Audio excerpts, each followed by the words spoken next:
Hey everyone, yeah, it's back on the free Fiddy.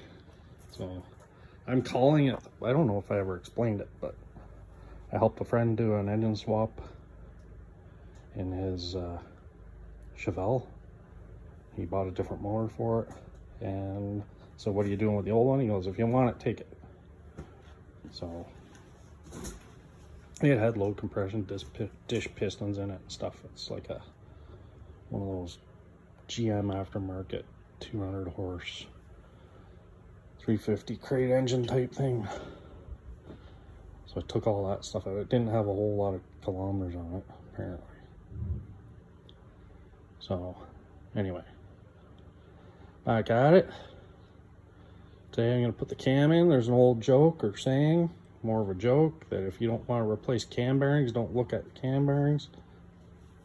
Just kidding. I looked at them. They're like brand new. So that's this day and age when everyone's having problems with the camshafts, especially when it comes to flat top it. And that's what I went with, because at the time I didn't want to spend the extra dough.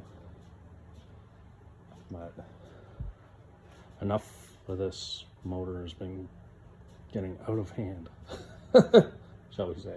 Anyway, back at it. I'm gonna put the cam in, lube it up.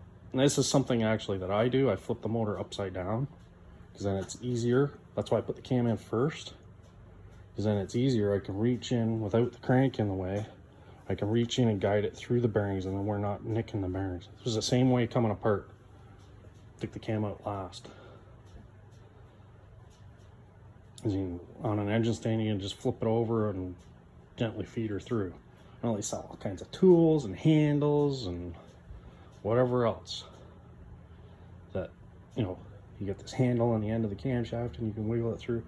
Yeah, whatever. This works very well doing it this way, and you can guide it through. It's the way I was shown many years ago. When you got it on the stand, take advantage of that, flip it over, slowly feed it through. So anyway, I'll get you on a mount and maybe time lapse this stuff. Whatever, we'll figure it out. First thing that I'm gonna check, let's get it centered up here. Nice if we could get this higher. Oh, don't matter. Actually, the first thing I'm gonna check, it comes with Pro Cam and lifter lube. But it's just a tiny little package. I'm nowhere near ready for the lifters, but I don't know. Well, it's this red stuff. I've got the Permatex Ultra Slick assembly lube. And I've got this tube of this stuff, and it's red. See, red. The same red. It even feels the same. So I mean, it's all the same. Probably all buying it from the same stuff, same place. Which, fine by me. Whew, it got warm today, and it's warm in the garage, which is a nice change. It was minus 30 there, holy cow. Here I'm busting. Still wouldn't stay warm.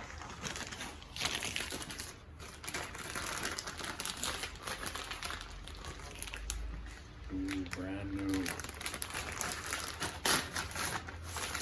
It's not as much cam as I'd like to go, but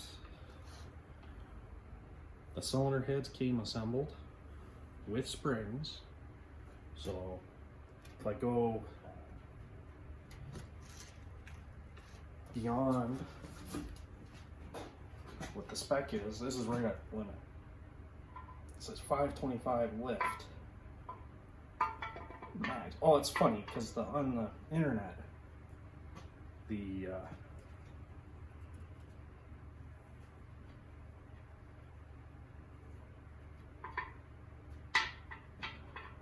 cylinder head company says a max of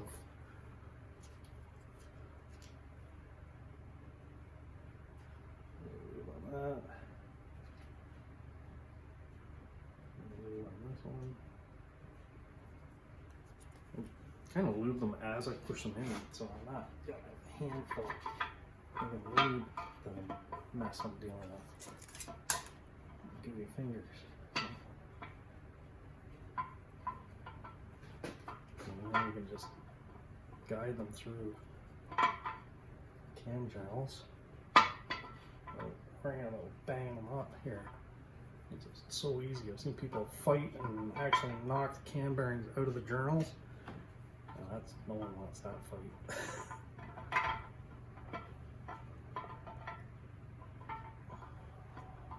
It's still tricky, especially with a cam with larger lobes on it.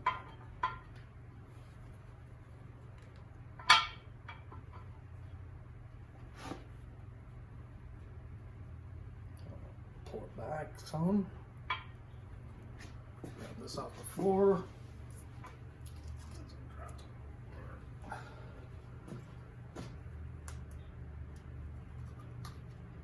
Oh, and if you notice, the cam lobes are black on this cam. So what they do with flat tappets, do a process called parkerizing now. And that gives it a break-in layer of, it lubricates it basically. And it helps protect the lifters and the camshaft for break-in, which I think is kind of cool. I opened the box, I'm like, what? I thought at first that they didn't machine it. And then I remembered, oh my god, I've been doing that for a while. Parkerizing. Wipe this lube out of the mains because you don't want lube underneath your main bearings. Ripped anywhere. This stuff is like poop on a blanket. It sticks to everything. Almost as bad as never sees. Just give her a little twist. The lube around there. Cam is in. Next up's going to be the crankshaft. So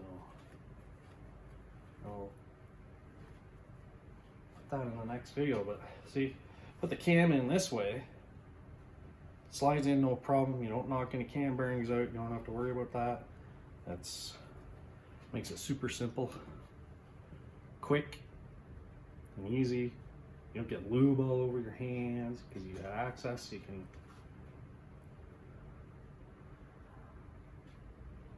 lube the bearing surfaces of the camshaft that ride in the bearings and machine smooth. You can lube them just before you push them into the cam bearing, and it's faster and neater. No mess. You're not handling a greasy old camshaft covered in assembly lube. I honestly hate that. And you end up getting dirt and crap on the cam when you do that. It's just a mess.